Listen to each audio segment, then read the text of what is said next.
I will never forget the day that I realized that it was shame that I had been walking with my whole entire life. Hello, friends, fellow travelers, eavesdropping robots. I'm Anna, coming to you live in Santa Fe from my favorite tree, the desert willow. Last week I talked about self-forgiveness and radical self-acceptance, and it really set me into some contemplation around shame this week, because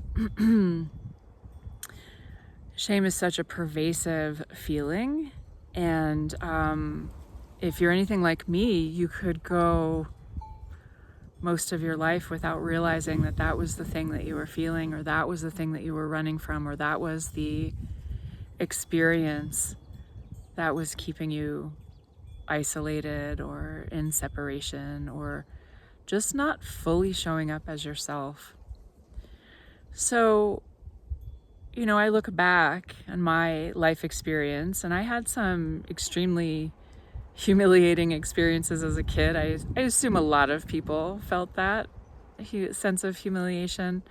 There's so many things that happen that we don't understand when we're kids, and things can get misconstrued, or I won't go into like my gory details, but I don't really remember a lot of my childhood, in fact, but I certainly remember a few key moments of feeling really a lot of shame. And I was little, this was even before you get to be an adolescent and a high schooler, and then you feel, I don't know, I think a lot of people feel embarrassed at that time. It's just all of the changes that are happening. But I didn't realize until years and years and years ago that when I read Brené Brown for the first time, it was either Rising Strong or Daring Greatly. I don't remember which now. But I read it, and it was like the clouds parted. I finally had a name, because I was so dissociated from that part of myself and those feelings. They were so bad and wrong and uncomfortable and unwanted and unacceptable that they were there, pervasive all the time. I was feeling them all the time, but I wasn't naming them, and I wasn't acknowledging that that's what I was feeling. And I think that that's really common, because when we do feel shame, we tend to want to hide it in the back of our closets, sweep it under the rug. Don't let anybody know what you're feeling or experiencing, because it's too uncomfortable, it's too wrong, it's too bad. And if we're feeling it, there must be something wrong with us, right? If we're feeling that shame, it must be because it comes with this, idea, belief, crappy story that we're not good enough, or that we're not lovable, or that there's something inherently, intrinsically wrong with us. And so shame causes us to isolate. It causes us to separate from other people. It causes us to not follow our soul's imperative, right? Like, how could I possibly go do X, Y, or Z because there's something intrinsically wrong or bad about me? That's what shame does. It's a real cock blocker, to be honest. So, but here's the thing. It's also a great teacher. Like everything else, we have so many growth opportunities, and shame is just another AFGO, another freaking growth opportunity. And of course, it's not a one and done, right? So first is having the awareness, as I did. It's almost laughable. It's so obvious. And yet I was so out of touch with those feelings. They were so uncomfortable, and they were so woven into my being. Now, I'm a very extra sensitive type. Not everyone is going to be as sensitive as I am. Be grateful that you're not as sensitive as I am, although it is a superpower in the work that I do with people, the sensitivity, the the empathy, the being able to be with people with their difficult, shameful emotions. It's definitely a plus. But as just a regular person moving through the world, can be really uncomfortable to be this sensitive all the time. But so you get this awakening to it, that this is a feeling that you are experiencing. And I would love to say that we can get liberated from shame, but I don't think that that's what we do. I think that we liberate through it. And what I mean by that is we have to be with these uncomfortable feelings. We have to be willing to sit with them, to let them move through our systems, to see how they are like spider webs touching all of these different facets of our psyche, of our relationships, of our motivation. Like I said, if in certain areas you feel really insecure or tender about future humiliation, why would you ever even start to write that book? Or why would you even ever start that business? Or it even impacts people at the level of relationship. You add enough shame into the mix, and why would I ever even be willing to be in a relationship, an intimate partnership, when I know that this stuff might surface and someone's going to see me for who I truly am?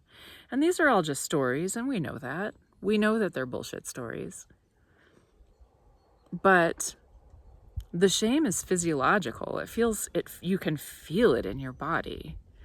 And for those of us fortunate enough to go through menopause, I think that there is a lot of inherent shame that we don't speak about around what it means to no longer be a fertile woman, to no longer be able to give birth, to bring new life into the world. And also this idea that a woman of a certain age in Western culture becomes invisible. No one notices you anymore after you turn a certain age. And that has to do with that, not at this unconscious level. I think my take on it is that it has to do with that non-viability of being able to bring new life forward. That our biological imperative for men and women is so strong and unconsciously strong that that's why younger women are noticeable when older women are not, despite how obvious it is that older women have so much more to offer, right? In terms of wisdom, and in terms of maturity, and in terms of how wonderful it is to be in a relationship with someone who actually knows what they want. Harder for younger women to do that. We could spend a year talking about this, and that's not the point of this, but there is shame involved with becoming an older woman, with moving through the menopausal passage. And the way that a hot flash or flush can move through a woman's body can also feel the way humiliation feels. And so, of course, I don't know the male experience, and I would love to hear from men, because I talk to some men and they're like, I don't know what shame is. I don't feel shame. And to me, I can't understand that, because it's been such an intrinsic experience in my life. And it's something that still arises for me. And for me, it has to do with this sense of disowning a part of myself. And I don't know what comes first. Do I feel shame because I've disowned a part of myself, or do I disown a part of myself because I feel shame? I think that it's a both and I think that this pathway can work in both directions. And so the only way out is through, is to be with, is to have that experience of being willing to sit with whatever is alive inside of me without making it bad or wrong, without judging it, without judging myself for having such feelings. This is how you liberate through shame. And of course, hello, I love you. And of course, hello, hummingbird. It's uncomfortable. It's deeply uncomfortable to do this. No one wants to do this. Well, I'll speak for myself. I never get up in the morning and say, yay, today's the day I'm going to sit with shame and I'm going to liberate through shame today. This is going to be great. It's more like, oh, there you are. I know you. I remember you. Why are you here? And then it's the process of unpacking and being with. Am I willing to sit with you? Am I willing to make space for uncomfortable feelings at the dining table of the constellation of my parts? My inner kids, my inner adolescents, my wise self, my old self, my blinded self, my sighted self. All the parts of me that are seemingly in contradiction. Am I willing to let you all be at the table, including the parts of me that feel shame, that are holding on to the past remnants of experience that left me feeling less than, that left me feeling unlovable? I know I'm not alone in this, and so I'm speaking in a lot of I language. But really, this is what it means to be human. This is what it means to be awake to the full range of the human experience, which, frankly, is a deeply uncomfortable experience at times. Deeply uncomfortable, deeply challenging. So much easier to dissociate and separate and sweep it under the rug. Except that we know what happens. It bubbles up in our relationships, in our work, in our motivation, in our health. It bubbles up in all kinds of ways that leaves you feeling stuck, sick, alone, isolated, like nobody sees you and understands you. All of those things. And of course, all of our feelings and experiences, they serve a purpose and potentially are adaptive at times, meaning that they are purposeful and supportive, but then they can become maladaptive. If this shame isn't expressed, isn't owned, isn't acknowledged, it's going to sabotage your relationships. It's going to sabotage your health, your work, your livelihood, your creativity, your joy. And so the idea is, the question is, how do we invite shame in, not get swept away by it, and can it exist in the space of joy? Here I am, with my favorite tree. It's in bloom right now. Here's a blossom. I think you can see there you go. And the bumblebees are loving it. It's temporary. It won't be here in leaf and flower for a whole lot longer. And can I be with the temporality of this? Can I love it fully, even knowing that in some months' time there won't be a leaf left on this tree? There will be no flowers, no hummingbirds, no bumblebees. Can I be with the both and of joy and the knowledge of future loss? That's kind of what shame does. It's a lot of times, I would say 99.999% of the time, if I'm feeling shame right now, it's because of something from the there and then, the back, behind me, the past. It has nothing to do with this moment in time. But I have to be present to the full range of sensation in the body. And I have to be present to the potential memories that are associated with that sensation in the body. And then be present to this bigger picture that there is an aspect of my being, of your being, of all being that is eternal, that is completely untouched by this experience of shame and humiliation. Completely, radically untouched. Our emotional experiences, no matter how real they feel, and they do feel real, believe me, shame feels incredibly real in my body.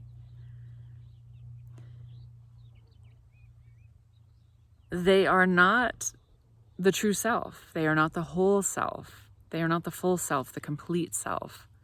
They are merely like articles of clothing that we're wearing over our soul. And we've got a lot of them, and some of them are very stylish and loving. And some of them are very threadbare and constricting, and they do not fit anymore. And so when we liberate through shame, by being with it, we get to remove those layers of experience that are actually not at all who we truly are.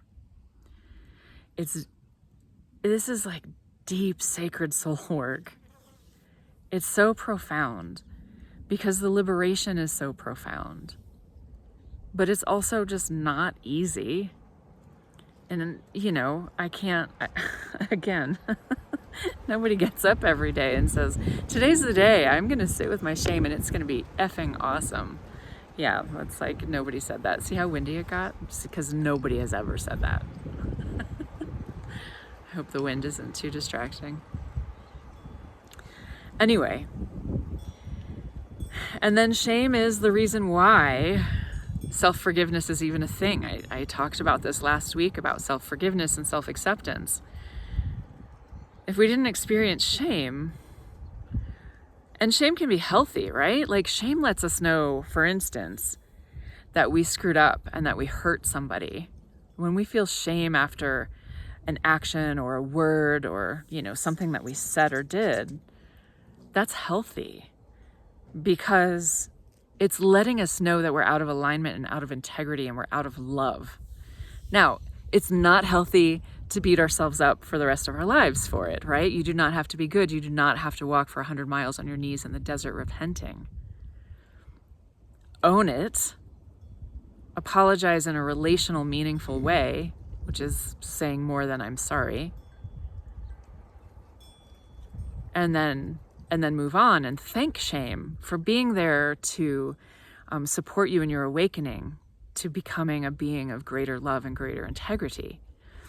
This deep, dark, inside the closet shame that comes from the way back there and then, and not even from now, this is our teacher.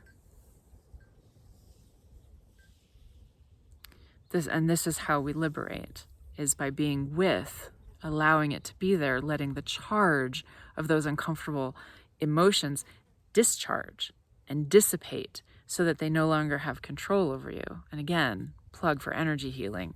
It's extremely helpful in discharging the stuck emotions that have to do especially with childhood shame, early life, humiliation. So beautiful to integrate that. It's just such there's so many powerful tools for doing that. But you can do this on your own by being with, by sitting with, by being with the discomfort, not letting it sweep you away, but by allowing a voice to be heard. Because very often there is a small part of you, as there is with me, that needs to be heard, that needs to be remembered, that needs to be honored, to be told that it's all okay and that you are still lovable. So I feel like I'm rambling and running in circles around this, and I hope that I'm not, but I just want to say thank you for being here. This is a difficult topic to sit with and to allow in to your dining table where all the parts of you hopefully get a place to sit and be heard and seen and cared for and acknowledged. And that doesn't mean that we let our parts run roughshod over us, right? Because that can happen. But we let them have a space at the table and we don't make them wrong or bad. And that's how we integrate and that's how we create wholeness, which is that's all that healing is creating wholeness. So anyway, thank you for being here today. I'd love to know, because I love going into the depths. I'd love to know how this resonates and what your experience with shame is, if you're willing. And you can always just send me a private email. You don't have to do a public message that other people can see. I am sending you so many blessings today from Santa Fe, from the Desert Willow. There was a hawk, a beautiful hawk that flew over just before, and inviting us to take that higher picture, take the big picture, zoom out. We're in a really intense time right now, an extraordinarily intense time. If it's bringing up feelings for you, it's right on track. It's right on par. So just remember to come back to love. That's my wish for you, and so many, many, many blessings.